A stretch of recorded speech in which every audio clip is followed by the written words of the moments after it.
You're watching Truth versus Hype. The battle for Telangana has become a battle for Hyderabad, with those in favor of Telangana claiming they want to end the dominance of the politicians from the other regions of Andhra Pradesh who've controlled the state's politics and used that influence to make crores from India's cyber city. But equally there are concerns that the new rulers of Telangana might be replacing the existing set of business elites with an entirely different set of elites.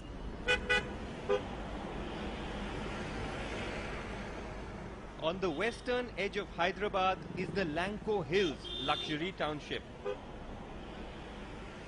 Spread over 100 acres, it's one of the biggest real estate projects in the city.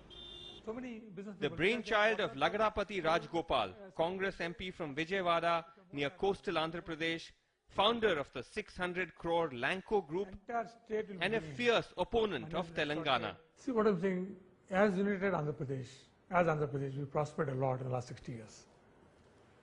On various indices, we are way ahead of various states. And what's the reason for us to now to divide Andhra Pradesh and lose our strength? In a federal setup, a larger state has a more bargaining power. But this land has been at the center of a fierce and ongoing legal battle. The Andhra Pradesh Waqf Board claims it is their land, the site of a religious shrine, proof of which is the flag on top of the hill. The court has allowed Rajgopal to sell flats in Lanco Towers till the dispute is settled.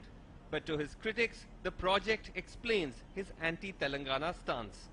They are alleging that people like you have used undue favors to get decisions in your favor, like this Lanco Hills project of yours, which the Waqf Board is contesting. They're saying you're using your influence as a congressman to get that land allotted to you. It was government land.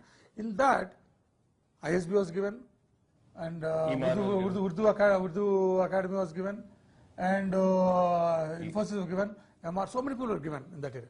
Then after 2005, somebody has forged a survey report and then gave it to the government, and that was gazetted in 2007. You're saying that that Waqf claim is forged? Yes, forged. That's why government has filed a criminal case. Most of the members of parliament belonging to the coastal Andhra region are actually top-notch industrialists. So all of these top-notch industrialists who have now metamorphosed into members of parliament and representatives of people, they actually are more in public life to protect their business interests and less the public interest. The lesser, priority is public interest.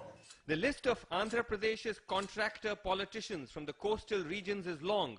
R. Samba Rao, Congress MP from coastal Guntur, runs the infrastructure company Transtroy India, which won the contract for the prestigious Polavaram Dam project. M. Venugopal Reddy, Telugu Desam MP from Guntur, heads Ramki Infra, which faced charges of wrongful land grab in the Jagan Reddy scam.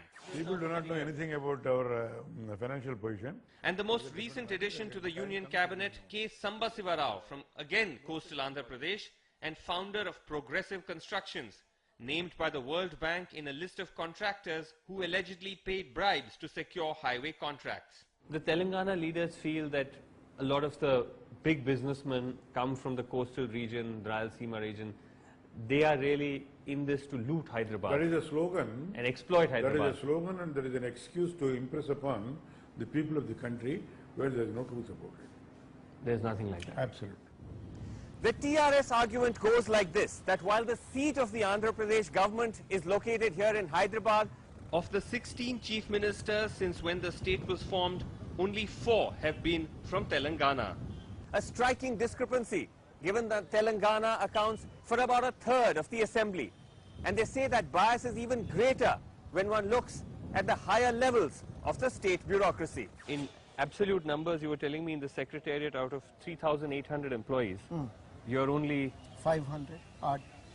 Only 500? Yes, and that too in the lower ranks. If you take into account the chaprasis and others, it comes to 500.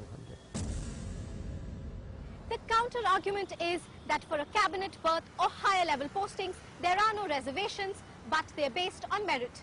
However, Telangana activists claim that even in lower rung government jobs, where there are quotas for each region, they have been discriminated against. According to statistics, of the 13 lakh government employees, Telangana by its size is entitled to 40%, or about 5.5 lakhs. but has only about 3.5 lakh employees. If you take into This, account they the say, is because rules which define the status of a local as a qualification for a government job have not been followed. How would you define a local? If I have a choice, I would depend on the Mulki rules. But Which which says 12 years of continuous stay in Telangana region. You should have stayed here 12 years 12 continuously years to be continuous. counted as a local. Yes, yes. But the existing rule doesn't say that. It doesn't say that. It says 6 years. 4 years prior to the qualifying exam. 4 years prior to your qualifying exam. Yes. But in the event that you get Telangana, the TRS comes to power, will you be changing that to make it 12 years? See, we may not alter every rule immediately.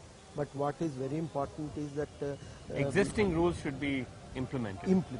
That is important. The argument of ending the oligarchy of a coastal political business nexus is the rhetoric of the new Telangana movement.